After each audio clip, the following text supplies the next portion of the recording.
ओत भन्ने सेवाहरू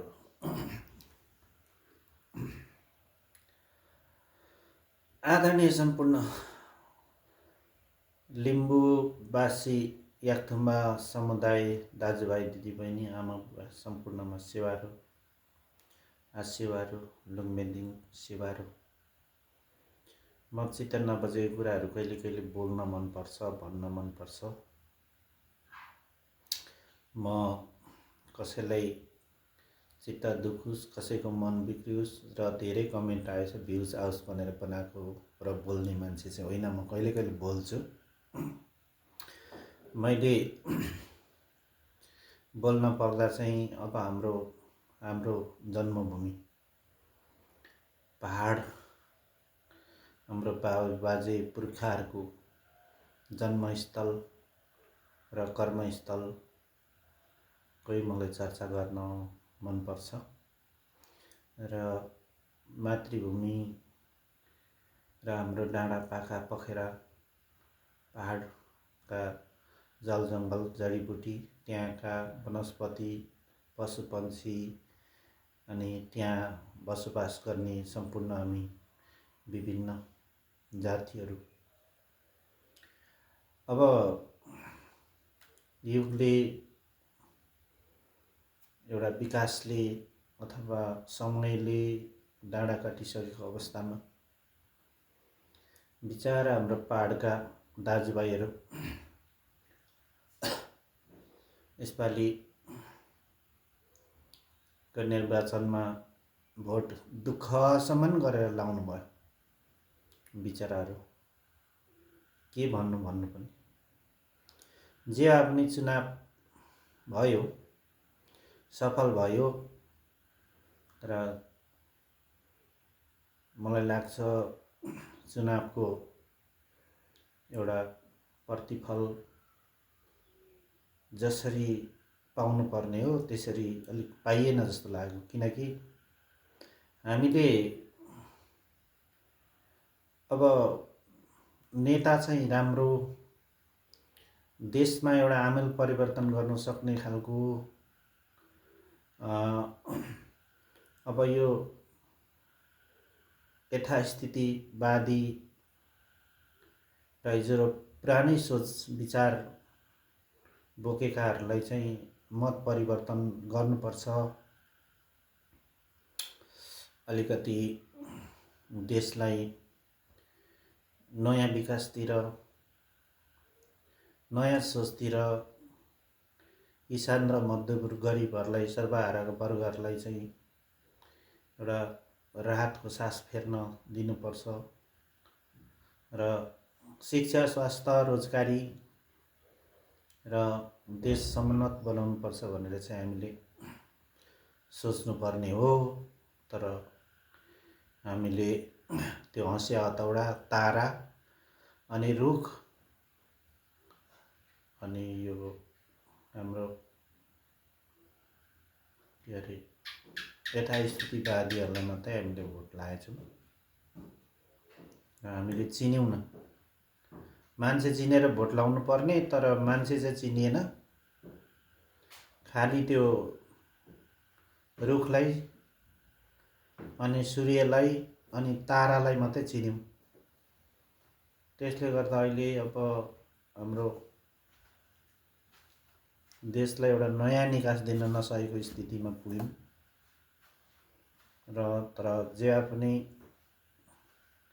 हामीले सोचे भन्दा पनि राम्रो तरिकाले अब देशमा सुशासन अथवा विजय पार्टीहरूको विजय भयो।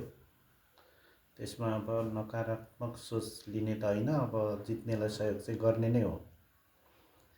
तर अब हामीले जुन हाम्रो पुर्खौली स्थान हुँदै जुन तेह्रथुम ताप्लेजुङ पाँचथर आदि इत्यादि ठाउँहरूमा यसो हेर्ने हो भने चाहिँ हामीले एउटा नाखै फाल्यौँ क्या। यसपालि नाखै फाल्यौँ, इज्जत छैन हाम्रो।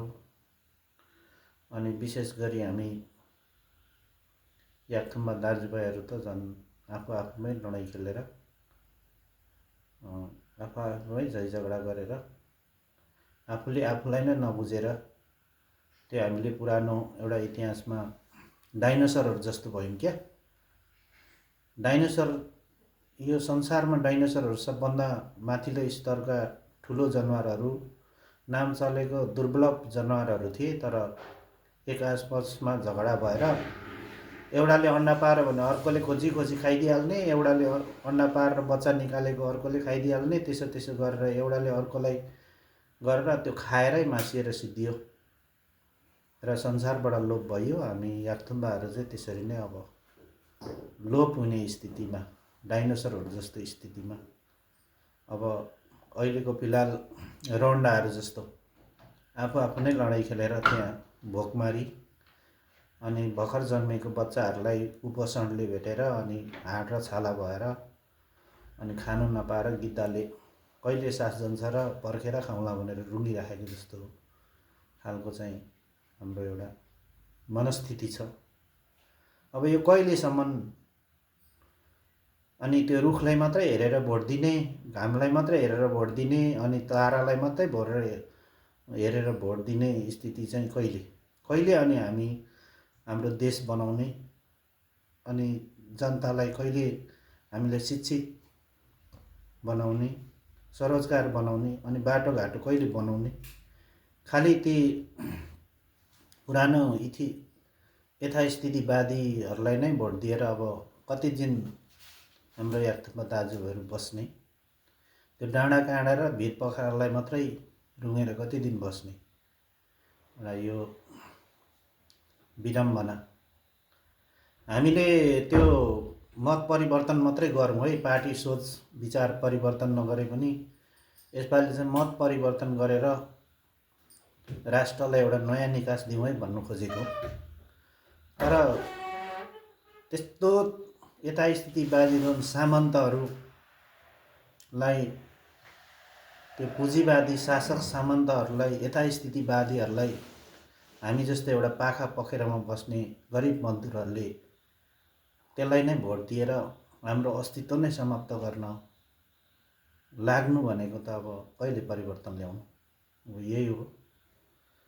अब यो देशमा अब नयाँ सरकार आएको छ, यसरी सबैको सोच चाहिँ राम्रो भइदिएको भए ठ्याक्कै कोही न कोही त दुई टाइममा पुग्थ्यो नि।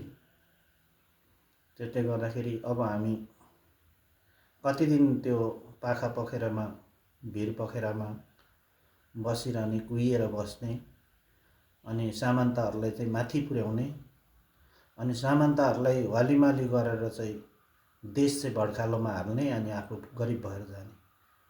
अब हामीले गरिबको नेता चाहिने हो कि ती धनी नेताहरूलाई पनि पोसेर अझै उनीहरूलाई भ्रष्टाचार गर्नु दिने?